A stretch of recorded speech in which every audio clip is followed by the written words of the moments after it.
21वीं शताब्दी में संबुद्धत्व को, असंप्रज्ञात समाधि को, कैवल्य को, निर्वाण को उपलब्ध होने वाले मेरे प्यारे आत्मन का स्वागत है।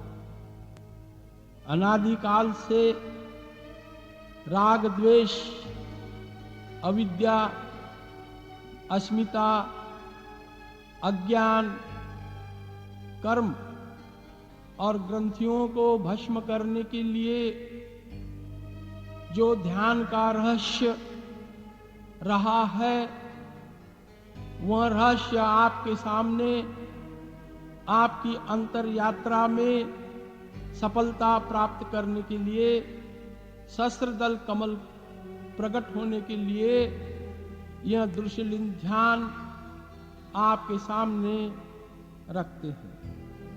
इस दृश्यलिंग ध्यान में शुरुआत में आसनस्थ होंगे, कमर, पीठ, गर्दन सीधी रखे और जो भी आसन चुना है इसी आसन के साथ 1 घंटा अनुष्ठान पूर्वक बैठना है। स्वमुख होके, अंतर्मुख होके स्वयं के भीतर उस परमात्मा का साक्षात्कार करने का सौभाग्य कई जन्मों के बाद उपलब्ध होता है, वह आप सभी साधकों को उपलब्ध हुआ है।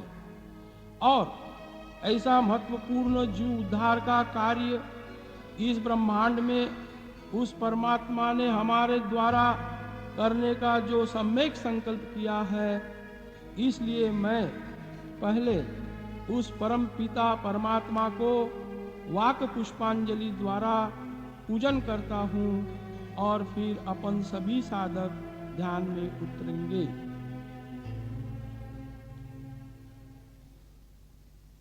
श्री कृष्णाय दुवंश तिलकवरा विज्ञान लीला करा, श्री दत्तारु शिवंश त्रिकुमरा, श्री चक्रपाणी परा, श्रीमद्वारावती चरा प्रभुवरा, निर्लेप जीवोदरा, श्रीमच्चक्रधरा कृपा गुणवरा, सर्वावतारा नमो। तया नमन माझे श्री गुरुपदा, जेने दाखविले आनंद कंदा, तो उपकार न फिटे मज कदा, परमानंदा तूची फेड़ी।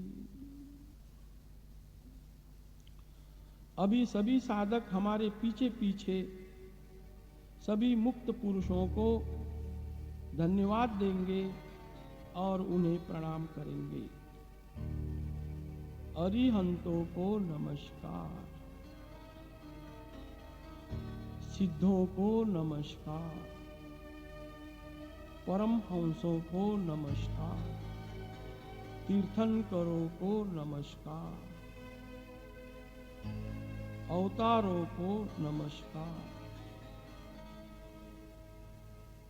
संबुद्धों को नमस्कार, संतों को नमस्कार, आचार्यों को नमस्कार, उपाध्यायों को नमस्कार, लोकी के साधुओं को नमस्कार, स्थान प्रसाद भिक्षुक वासनिक इन चतुर्विध साधन को नमस्कार। वेदवंत बोधवंत अनुसरे वे ज्ञानी भक्तों को नमस्कार। वेद को निमित्त, बोध को निमित्त, रहस्य बताने को निमित्त, इन सभी को नमस्कार। हृदय गुफा के भीतर प्रतिष्ठित सच्चिदानंद को प्रणाम। यह योग उपलब्धि प्रति बहुत बहुत धन्यवाद। अभी शांत चित्त से आसनस्थ हो जाए और दृश्यलीन ध्यान प्रारंभ करें। आपको इस दृश्यलीन ध्यान किस प्रकार से किया जाता है, यह आप इस 10 दिन के प्रशिक्षित क्लास में कुंडलिनी जागरण ध्यान शिविर में प्रशिक्षित हुए हो। फिर भी एक बार फिर इस दृश्यलीन ध्यान का सारांश रूप फिर से आपके सामने रखते हैं। दृश्यलीन ध्यान के प्रारंभ में सम्यक संकल्प पूर्वक कमर, पीठ, गर्दन सीधी रखते हुए सुखपूर्वक जो भी आसन आपने चुना है उसी आसन में 1 घंटा अनुष्ठान पूर्वक बैठकर यशस्वी होकर ही उठना है।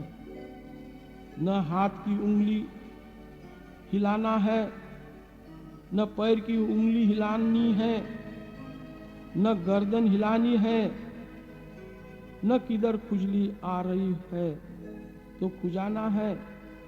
भीतर से बहुत सचेत और सावचेत रहते हुए केवल दृश्यलीन ध्यान करना है। इस दृश्यलीन ध्यान के 4 आयाम हैं। 4 प्रकारों से इसे करना है। शब्द की मारामार होती है, ऐसा भास हो सकता है कि कुछ करना पड़ता है, परंतु स्थिति इसके उलट है, उल्टी है। अपनी ओर से कुछ नहीं करना, ध्यान बोले तो कुछ न करना, केवल जो भी हो रहा हो उसे होश पूर्वक सावचेत और जागरूक रहते हुए बड़े ध्यान से शरीर स्कंद का और मन स्कंद का निरीक्षण करना है, ऑब्जर्वेशन करना है। पहला प्रकार, सबसे पहले सहजता से किसी भी प्रकार का तनाव न लाते हुए आज्ञा चक्र की ओर पुरुष साधक ने देखना है और महिला साधकों ने अनाहत चक्र पर देखना है। आज्ञा चक्र यह 2 आंखों के बीच नासिका का जहां अंत होता है वहां इसका स्थान होता है, तो अनाहत चक्र यह 2 वक्षस्थल के बीच में गड्ढा होता है और छाती और पीठ के बीचों बीच ये अनाहत चक्र होता है। आज्ञा चक्र को अनेक प्रकार के नाम हैं। इसे अग्नि चक्र कहते हैं, त्रिपुटी कहते हैं, तृतीय नेत्र कहते हैं, शिव नेत्र कहते हैं, 10वां द्वार या 10वीं खिड़की भी इसे कहते हैं, इसे गुरुद्वारा भी कहते हैं। इसी प्रकार अनाहत चक्र को भी बहुत प्रकार के नाम हैं। अनाहत चक्र को अनाहत चक्र कहते हैं, इसे ओंकार ध्वनि भी कहते हैं, इसे साउंडलेस साउंड भी कहते हैं, इसे अपार्थिव ध्वनि भी कहते हैं, ऐसे इसके नाम है। भीतर से देखे कि वहां प्रतिक्षण क्या क्या होता है। कुछ ना कुछ होता ही है इन चक्रों के जगह पर। जो भी हो रहा हो उसे ही जानना है और जानते रहना है। फिर दूसरा प्रकार, ऊपर वाली होठ के ऊपर में नासिका के द्वार पर स्वयं केंद्रित हो जाना है। बार बार इस रहस्य को कहा गया है कि आप स्वयं ऊपर वाली होठ के ऊपर में नासिका के द्वार पर केंद्रित हो जाएं। वहां न मन को टिकाना है, न किसी विचार को टिकाना है, न किसी प्रकार की कल्पना करनी है, न किसी बिंदु को या किसी ज्योति को या किसी महापुरुष के प्रतिमा को कल्पित करना है। ऐसा कुछ भी नहीं करना है। और बीच में किसी का माध्यम न रखते हुए, न किसी का सहारा न लेते हुए स्वयं ऊपर वाले होठ के ऊपर नासिका के द्वार पर स्वयं केंद्रित होना है और निष्ठा के साथ, समग्रता के साथ और संपूर्णता के साथ केवल श्वास और प्रश्वास का निरीक्षण करना है, ऑब्जर्वेशन करना है, परीक्षण करना है। श्वास प्राकृतिक है, नैसर्गिक है, स्वाभाविक है। वह आती जाती ही है। बाई नासिका में से श्वास आ रही है या दाहिनी नासिका में से आ रही है या एक ही नासिका में से दीर्घ आ रही है और एक ही नासिका से लघु आ रही है या दोनों नासिकाओं से चल रही हो या उबड़ खाबड़ चल रही हो, जैसे भी चल रही हो उसी का ही निरीक्षण करना है। इसमें प्राणायाम का बिल्कुल समर्थन नहीं है, क्योंकि आप भी करेंगे, आप ही ओछे, जो भी आप करेंगे आपकी छाप जिस जिस पर भी होगी वह वस्तु निम्न स्थल की होगी। इसलिए इसके अंदर में प्राणायाम का बिल्कुल समर्थन नहीं है। यह एक प्रकार। दूसरा प्रकार, श्वास भीतर जा रही है तो कंठ तक जा रही है कि हृदय तक जा रही है कि नाभि तक जा रही है, इसे भी बड़े ध्यान से जानना है। तीसरा प्रकार, श्वास जब भीतर जाती है तो छाती विस्तृत होती है, फैलती है, पैनी होती है, पेट फूलता है, इसे भी जानना है। जब प्रश्वास भीतर से बाहर आती है तब पेट कमर की ओर जाता है, छाती संकुचित होती है, सिकुड़ती है, इसे भी जानना है। पांचवा प्रकार, श्वास जब नासिका के पुटों से भीतर जाती है तो वह नासिका के दीवालों को शीतल उसका स्पर्श होता है और जब प्रश्वास शरीर के भीतर से बाहर आती है तब नासिका के पुटों को वह गर्म स्पर्श होता है। छठवां प्रकार, ऊपर वाली होठ के ऊपर में नासिका के द्वार पर ऊपर वाली होठ के ऊपर में टकराते हुए जाती है, स्पर्श करते हुए जाती है। तो ऊपर वाली होठ के ऊपर में कहाँ स्पर्श हो रहा है उसे भी जानना है। इस प्रकार से 6 प्रकारों से इस श्वास को जानना है और जानते रहना है। परंतु साधक को किसी भी प्रकार का तनाव मस्तिष्क में लाना नहीं है।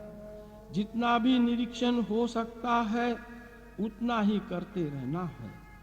ये तो हमने आपको बताया है कि इतने प्रकार से श्वास को जानते रहना है। जैसी जैसी साधना पक्व होगी, गहरी होगी, मन का वेग कम होगा, ऐसा ऐसा आप स्पष्ट रूप से 6 भी प्रकार जान सकोगे। लगातार श्वास और प्रश्वास का ही निरीक्षण करते रहना है। बार बार लक्ष्य टूट जाता है, कोई अफसोस नहीं है। टूट गया तो टूट गया। फिर ऊपर वाली होठ की ऊपर में नासिका के द्वार पर स्वयं केंद्रित होते हुए श्वास और श्वास का निरीक्षण करते रहे। किसी भी प्रकार का व्यवधान न तोड़ते हुए सतत श्वास और प्रश्वास का ही निरीक्षण करते रहे। इसे करने से क्या होगा, ऐसा प्रश्न साधक को निर्मित हो सकता है और वह स्वाभाविक है। श्वास को देखते देखते मैं शरीर नहीं हूं, इसका बोध होगा। श्वास को देखते देखते और उसका निरीक्षण करते करते मैं मन नहीं हूं, इसकी स्पष्ट जानकारी होगी। और मैं श्वास भी नहीं हूं, यह जानते हुए मैं इन सब से परे अमृत आत्मा हूं, निज बोध रूप हूं, दृष्टा हूं, साक्षी हूं, केवल हूं, इसकी अनुभूति होगी और वह साधक गूंगे का गुण हो जाएगा। फिर तीसरा प्रकार, तीसरे में पूर्ण शरीर स्कंद के भीतर जो भी क्रिया हो रही हो उसे तटस्थता से देखते हुए, यानी अनुभव करते हुए किसी भी प्रकार की प्रतिक्रिया या मूल्यांकन न करते हुए उसे 1 या 2 मिनट देखे कि वह दर्द किस प्रकार का हो। दुख कारक हो तो दुख की कर्म की निर्जरा हो रही है, और सुख कारक हो तो पुण्य के कर्म की निर्जरा हो रही है। दुख यह लोहे की बेड़ी है तो सुख पुण्य यह भी सोने की बेड़ी है, पर है बंध नहीं। इसलिए इन दोनों द्वंद्व के परे साधक को रहना है। दुख कारक संवेदना होती हो तो वहां स्पिरिचुअल सर्जरी करना है। यह बहुत बड़ा अध्यात्म जगत का रहस्यों का रहस्य आपके सामने रखा है। 1 या 2 मिनट तक के उस दर्द पर आप स्वयं केंद्रित हो जाएं और वह दर्द कैसा घनीभूत है उसको बड़े ध्यान से, गहराई से, चारों ओर से उसका निरीक्षण करें। निरीक्षण करते करते वो दर्द नन्हे नन्हे कणों में बिखरता हुआ चुटकी से रफूचक्कर हो जाएगा। फिर दोबारा आपके जीवन में वह कभी प्रकट नहीं होगा। इसे ही निर्बीज कर्म की स्थिति कहते हैं।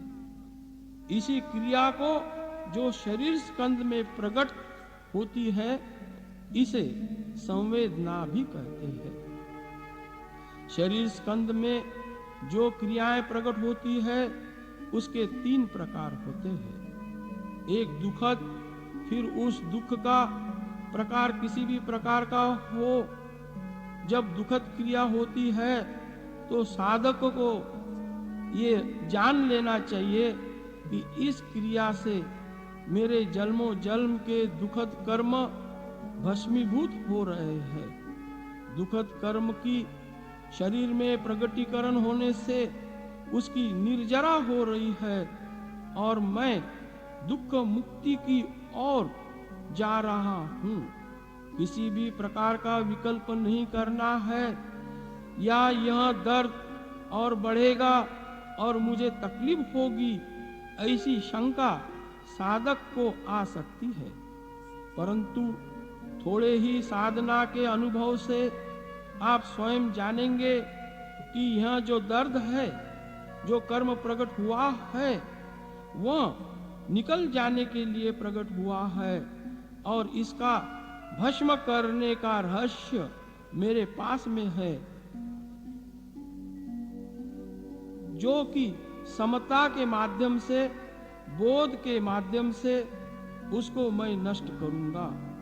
इसमें मेरा मंगल ही समाहित है। इस श्रद्धा के साथ कर्म को भस्म कर रहा हूं, साथ समता ही पुष्ट करते रहे। दूसरा प्रकार सुख कारक कर्मों का है, संवेदना का है। इसमें साधक चाह करता है, इच्छा करता है कि यह संवेदना बार बार हो, बहुत देर तक रहे, क्योंकि इसमें एक अलौकिक सुख एहसास होता है। परंतु इसके प्रति ना आसक्ति जगाए, है तो इतना ही, अपने ओर से न भला बुरा कहे, क्योंकि शरीर स्कंद की कोई भी अनुभूति हो, वो सुखद हो या दुखद हो, प्रीतिकर हो या अप्रीतिकर हो, जो देर सबेर, जो बदलने वाली है, जो शाश्वत नहीं है, ध्रुव नहीं है, अमृत नहीं है, और इसलिए इसके प्रति क्या आसक्त होना है और क्या अनासक्त होना है।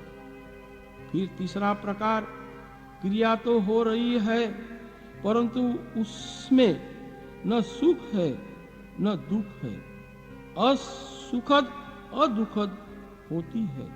साधक में जो भी संवेदना हो रही है वह नित्य शाश्वत अमृत नहीं है, और कितनी सुखद या दुखद क्यों न हो, उसका स्वरूप परिवर्तनशील है, क्षणिक है, भंगुर है और अनित्य है, देर सबेर नष्ट होने वाली है। इसलिए तटस्थ रहते हुए, निर्लिप्त रहते हुए, असंग रहते हुए और स्वयं में स्थित रहते हुए, खेद आह्लाद, राग द्वेष, छोड़ो पकड़ो, यह द्वंद्व के परे रहते हुए वो कर्म कैसे प्रकट होते हैं, बढ़ते हैं और कम होते हैं और निकल जाते हैं, ये पूरे वर्तुल को स्वयं के अनुभव से जानना है। और समता में ही स्थित रहते हुए बंधन मुक्त कैसे हो रहे हैं, यह स्वयं के सानुभव से जानते हुए दिव्यता कैसी प्रदान हो रही है, इसकी प्रचिति लेनी है। फिर चौथा प्रकार, मनस्कंद में क्या क्या विचार आ रहे हैं, वह विचार फिर शुभ हो या अशुभ हो, नीति के हो या अनीति के हो, धार्मिक हो या अधार्मिक हो, उसे केवल देखना है। तटस्थ रहते हुए उसमें चुनाव नहीं करना है, निर्चुनाव स्थिति में रहना है। और यह अच्छा है या बुरा है, ऐसा कोई भाव नहीं पकड़ना है। विचार मात्र मन होता है और विचारों के प्रवाहों को मन कहते हैं।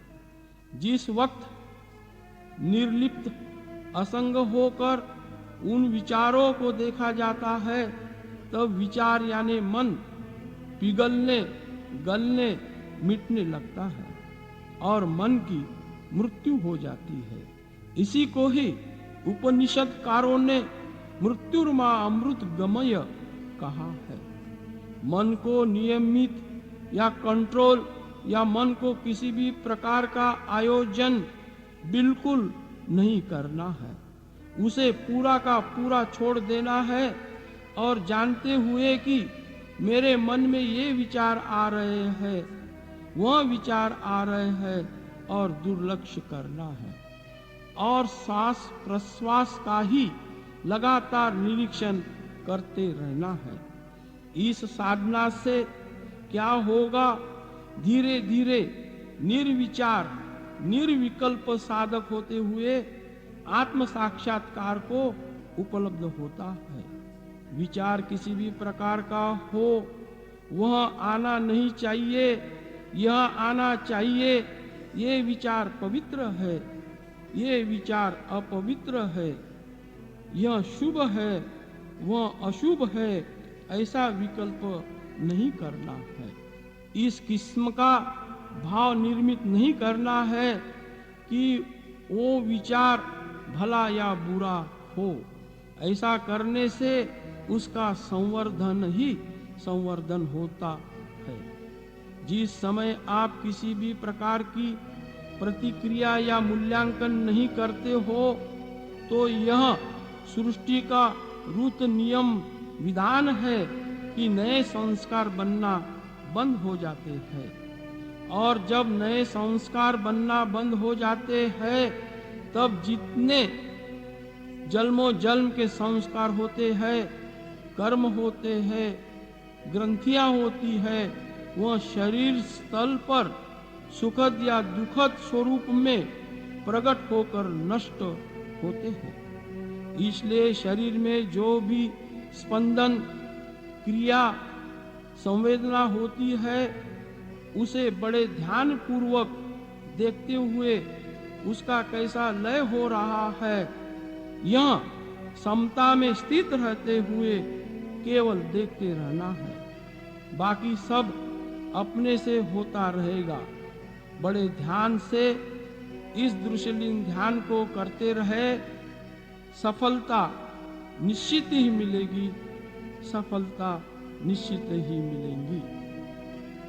कभी कभी साधक की कमर झुक जाती है, झुक गई तो झुक गई, फिर से सचेत और सावचेत रहते हुए धीमे धीमे कमर को सीधा रखते हुए पीठ और गर्दन सीधी ही रखे।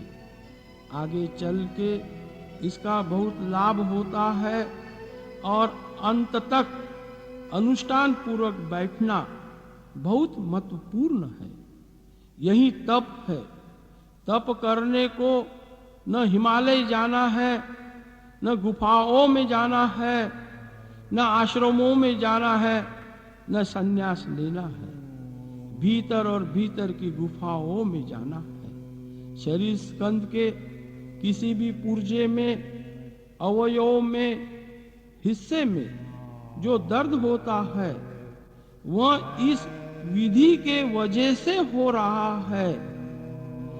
इस बात को साधकों ने अच्छे से ख्याल में रखना है, ध्यान में लेना है। ऐसा विकल्प नहीं करना है कि मुझे बैठने की आदत नहीं है, या मेरे शरीर में कमजोरी है, या बीमारी है, या किसी भी प्रकार की व्याधि है, उस वजह से मेरे पैर सुन्न हो रहे हैं, पीड़ाएं हो रही है, या किसी भी प्रकार का दर्द हो रहा है। बड़े ध्यान से श्वास और प्रश्वास को जानते हुए आज्ञा चक्र और अनाहत चक्र में मन को जानना है और शरीर स्कंद को जानना है। यह सब जानते हुए एट ए टाइम चारों प्रकारों का एक समय में निरीक्षण करना और जानते ही रहना है। ऐसा कभी भी भूल के नहीं करना है कि 1 मिनट श्वास को देखा, 2 मिनट मनस स्कंद को देखा, 4 मिनट आज्ञा चक्र को या अनाहत चक्र को देखा, 2 मिनट शरीर स्कंद को देखा। कहाँ क्या हो रहा है उसको देखा, ऐसा नहीं देखना है, एक एक से नहीं देखना है, चारों को एक समय देखते रहना है। जैसा भी साधक को कहा है, जैसा भी आपको बताया है, इसी प्रकार से साधना करते रहना है। यह आपका सौभाग्य है कि जो जिस विधि का प्रणेता होता है उसके सहवास में जो जिज्ञासु, जो पिपासु साधना करते हैं उसे विधि का शुद्ध स्वरूप मिलता है। इस विधि में यह भारत है, यहाँ बहुत विधियां हैं, यहाँ बहुत संप्रदाय है, बहुत गुरुओं हैं। तो इस दृश्यलीन ध्यान की प्रक्रिया में कोई भी बात को कमी नहीं करनी है, न उसके अंदर में कुछ जोड़ना है। जैसा भी कहा है और बतलाया है,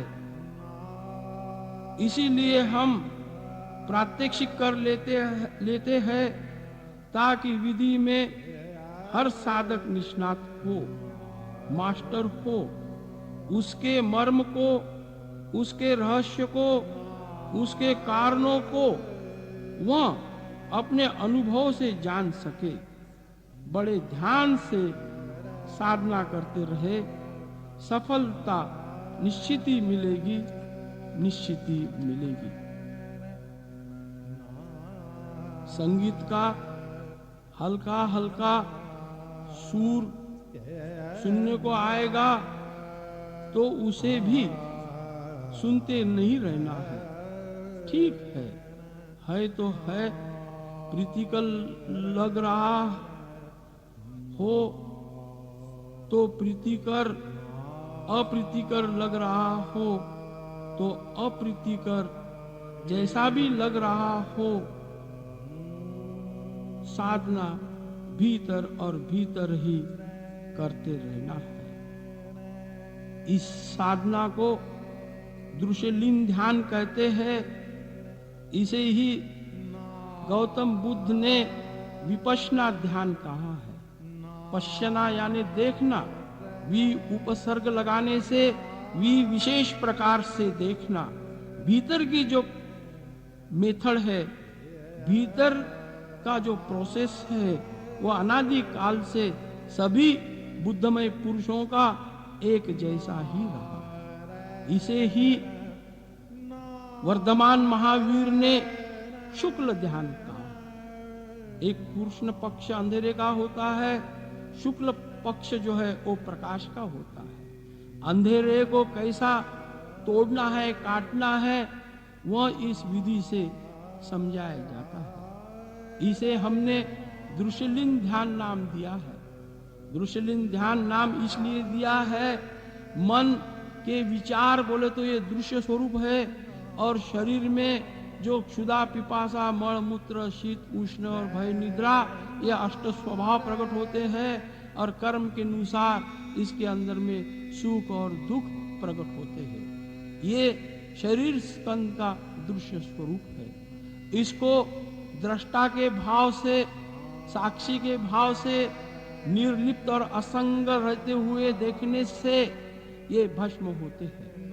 और ध्यान जो है, वो ध्यान से आपको सत्य प्राप्त नहीं हो सकता है।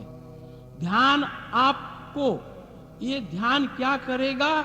ये ध्यान आपको उस सत्य को, उस आत्मा को, उस परमात्मा को झेलने की क्षमता निर्माण करेगा।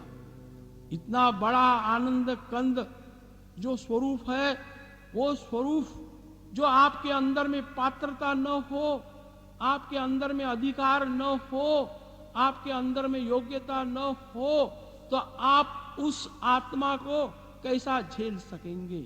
और आत्मा का साक्षात्कार पहले होगा, उसे आत्म प्रचिति कहते हैं, और परमात्मा का बाद में अनुभव होता है, और वो भीतर से प्रकट होता है, भीतर से प्रकट होता है, अपने अंदर से प्रकट होता है।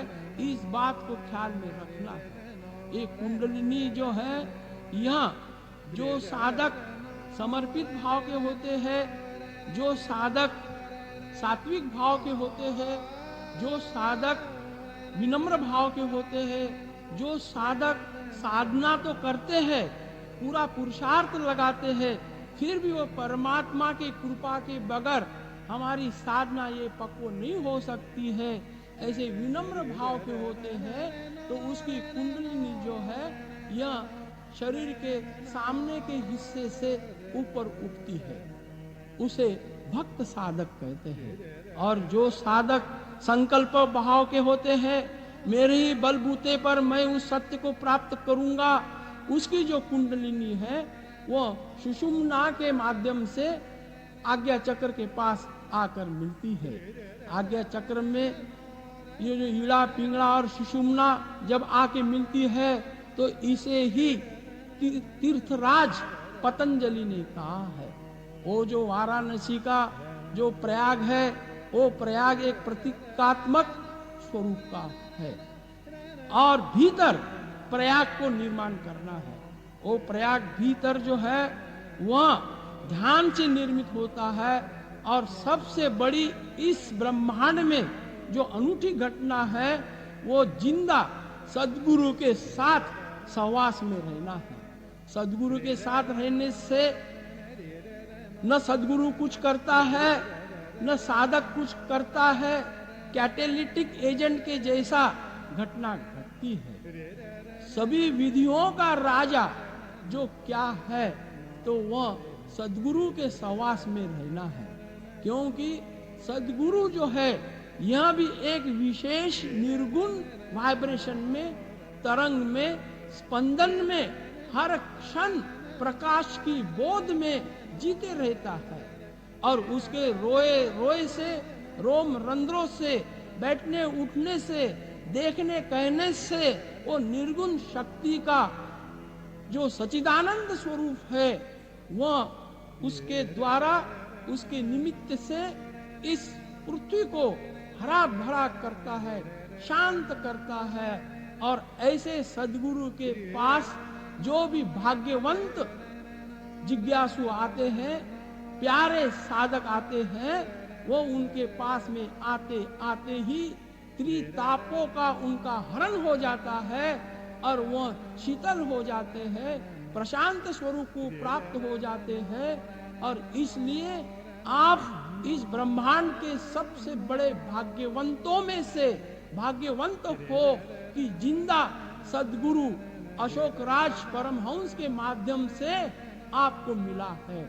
अभी आप जितनी निष्ठा के साथ, श्रद्धा के साथ, संपूर्णता के साथ प्रेम जो करना हो तो सद्गुरु के प्रेम में गिरना है। जो लोग भी सद्गुरु के प्रेम में गिर जाते हैं उसके भीतर परम पिता परमात्मा प्रकट होता है और ऐसा परम पिता परमात्मा आप में जल्द से जल्द प्रकट हो, ऐसा अंत में चारों ओर से सहस्त्र धाराओं से आशीष देते हुए, आशीर्वाद देते हुए आपका कल्याण हो, आपका मंगल हो, आपकी स्वस्थि मुक्ति हो, आपका भला हो। और तुकाराम महाराज ने कहा है कि याच देही याच डोळा, भोगी जे मुक्तीचा सोळा। ये अवसर जल्द से जल्द आपको प्राप्त होगा, ऐसा फिर आशीष देते हुए ये दृश्यलीन ध्यान को विराम लेते